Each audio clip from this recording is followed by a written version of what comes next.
মাধৱতে শংকৰতে ললাহি ৰং দয়া মাধৱতে নাম প্ৰেমে ভক্তি প্ৰেমে আইসকলে সহযোগিতা কৰিব দেউতাসকলৰ চাগে মনত পৰিছে কলামণি সন্দিকৈ বৰ্তাই ৰেডিঅ'ত গাই থৈ যোৱা নাম এই দয়াল মাধৱতে শংকৰতে ললাহি শুনাটো আঁতৰাই দিব ৰং দয়াল মাধৱতে নাম প্ৰেমে ভক্তি প্ৰেমে গোৱালা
মহাপুৰুষ শ্ৰীমন্ত শংকৰদেৱ গুৰুজনাই আধ্যাত্মিক গ্ৰন্থি প্ৰদান কৰিছে আত্মা পৰমাত্মা মহামেলনৰ পথ প্ৰশস্ত কৰিছে গুৰুজনে আমাক এনেই অমৃতময় কৃষ্ণ নাম দিছে আজি আপোনাসকলৰ এখন টেঙাপথাৰ নেকি গাঁওখন টেঙাপথাৰ গাঁওখনত নতুনকৈ নামঘৰ ভাগি লোৱা হৈছে আপোনালোকৰ ইয়াত এটা ৰাজকীয় এটা অনুষ্ঠান আয়োজন কৰা হৈছে এই অনুষ্ঠানটো কৰিবলৈ যাওঁতে আমি হাট বা বজাৰ কৰিব লগা হৈছে আপোনালোক মাঘেৰিটা চহৰলৈ যাব লগা হয়নে গাঁৱতে থকাটো মাকুমকিলা কোনোবা দোকান এখনত সমস্ত বস্তু উপলব্ধ নহয় ঠিক তেনেকৈ প্ৰভুৰ অমৃতময় গুণনামৰ এখন সমস্ত দেশজুৰি জগতজুৰি মহাপুৰুষ মাধৱ গুৰুজনাই শংকৰদেৱ গুৰুজনাই আমাৰ মাজত বোৱাই থৈ গৈছে আমি ক'তো অৰ্থ খৰচ কৰি সম্পদ ক্ৰয় কৰিবলৈ যোৱাৰ দৰে যাব নালাগে সেইকাৰণে কোৱা হৈছে বোলে হৰি ভকতিৰ পাতি নন্ত হাত শংকৰে জগত জুৰি সমস্ত জগতে হৰি ভকতিৰ অমৃতময় হাত বোৱাই থৈছে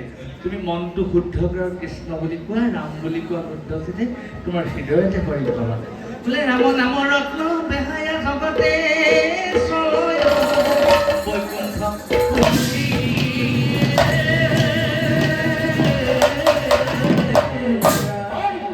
অমৃতময় নাম ইয়াত আমাক জাতি বৰ্ণ কৰা হৈছে, উচ্চ নিচ্চক এক কৰা হৈছে, সাক্ষৰ নিৰক্ষক আমাক এক কৰা হৈছে। আমি ইয়ালৈ আহোঁতে কোনোবা এজন বক্তাই, কোনোবা এজন ঘোষকে ইমান সুন্দৰভাৱে কৈছে, আমাৰ জাতি বৰ্ণ নিৰ্বিশেষে আমাক নামঘৰত গুৰুজনাই সাঙুৰি থৈছে।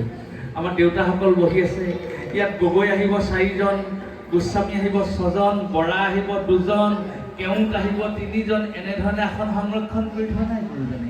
গুৰুজনে আসন সংৰক্ষণ কৰিছে আপোনালোকৰ কাৰণে, ভকতৰ বাবে, আইসকলৰ বাবে। কাৰণ নামঘৰত ভকতৰ কাৰণে আসন আছে আৰু নামঘৰত গোপিনীসকলৰ বাবে আসন আছে। ইমান সুন্দৰ ইয়াত আছে আচলতে আত্মা আৰু পৰমাত্মা, প্ৰকৃতি আৰু পুৰুষ হৈবাই কমতি তেৱেহে সিজিব কৃষ্ণ ভকতি। ইমান সুন্দৰভাৱে নামঘৰত আমাক একাকাৰ কৰিছে। আৰু গুৰুজনে কি কৰিছে? সমস্ত জাতি বৰ্ণক এক কৰিছে। আমি পৰম ভাগ্যৱান, অসম মুলুকত গুৰুজন জন্মগ্ৰহণ কৰিলে। আজিৰ দৰে গুৰুজনৰ বিলাসী বাহন নাছিলে, কিন্তু গুৰুজনে কি কৰিলে? নগাৰে নৰোত্তম কাহি গাৰুৰ গোবিন্দ ভাই জবতকো নগা পাহাৰলৈ গ'ল গুৰুজন, নগাসকলক আনিলে, গাৰুসকলক আনিলে, সকলোখিনিকে আনিলে। আৰু গুৰুজনৰ ইমান বিজ্ঞানসন্মত চিন্তা, যিসকল মুছলমান লোক অসম মুলুকত জন্মগ্ৰহণ কৰি অসমতে থাকি গ'ল, জন্মগত হিচাপে মুছলমান কিন্তু জাতিগত হিচাপে অসমীয়া হৈ আমাৰ মাজত লীন হৈ গ'ল, সেইসকলক গুৰুজনে ইমান সুন্দৰভাৱে এক কৰি থৈছে। জানে গুৰুজনে এটা সময়ত যদি আমি তেওঁলোকক সংস্কৃতিৰ প্ৰেমেৰে যদি বান্ধি নথওঁ, আমাৰ মাজত ভুল বুজাবুজি হ'ব। সেইকাৰণে মুছলমানৰ চান্দ খাই কৰিলে একঠাই ধৰ্ম প্ৰচাৰিলে গুৰুজন।